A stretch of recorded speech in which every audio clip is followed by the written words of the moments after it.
سقال ساعة بسم الله الرحمن الرحيم سقال ساعة قلب نما والله بن آدم نمد واكبحنا والله بالله تالله يا أخي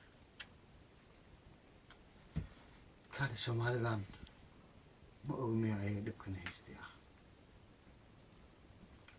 كان جو أفريقيا كان جو أمريكا كان جو يوروب كان جو آسيا كان جو ودمada carabta dhammaan inta soomaalida wadamadan kala joogto dhan hal xanuunaa jiro ay wada wadaagaan oo aan shaki ku jirin haddana qofka kale u sheegi karo ama weydiin karo niyo xanuunkaana ahay adigana ma ku hayaa ma jiro marka runtii xanuunkana wuxuu ahaa cidiyaha waa soo kordhay oo wuxuu soo gaaray duubkii waa soo gudbay wuxuu usoo gudbay maskaxdii wuxuu usoo gudbay lafihii ilaa iyo dhuuxiyuu sii marayaa maanta dagaalka soomaaliya wuxuu bilowday 91 ilaa iyo hadda qofkii 91 dhashay wuxuu jiri karaa 22 iyo wax ka badan marka waa qarni iyo in ka badan talow meeqay qaadan doontaa dhibaatadan waddankeena haysa iyo waxaan warraba isweydiiyaa oo su'aal iga mudan walaalayaal waan idin weydiinayaa dabkan waddankeena ka shidan ma laga yaabo in cadow bannaanka uu dhex joogo soomaaliya oo ku lug leeyahay laakiin waxaa hubaal ah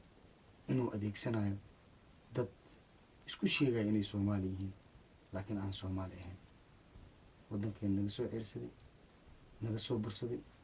nagu qasbay inaan gacanta taagano inaan baryootanno inaan bini'aadamnimadeeda ay naaqis ay ahaato in macnaha aan noqono jinsiyadda keliya adduunka loo arko nasab dhiman inaan nahay soomaali haddii aan nahay weli waxaan kusii darayaa qabiiligeenna iyo ninka noogu qabiil xunbaga labadaba waxaan u malaynayaa waxaan wada nahay nasab dhiman marka waana dareemi karaa waana ogahay dadka dhibaatadan soomaaliya ku lug leh oo kaalintan weyn ka qaadanaya ilmahooda kulley waddankii u joogaan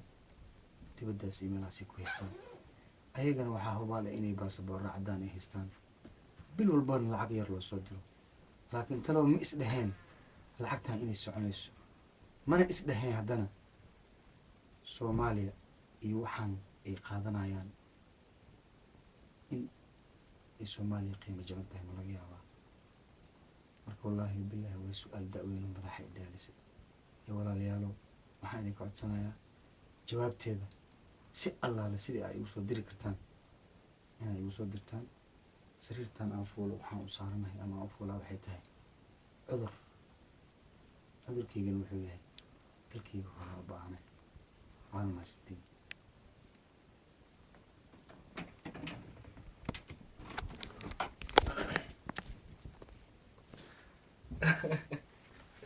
علي قايد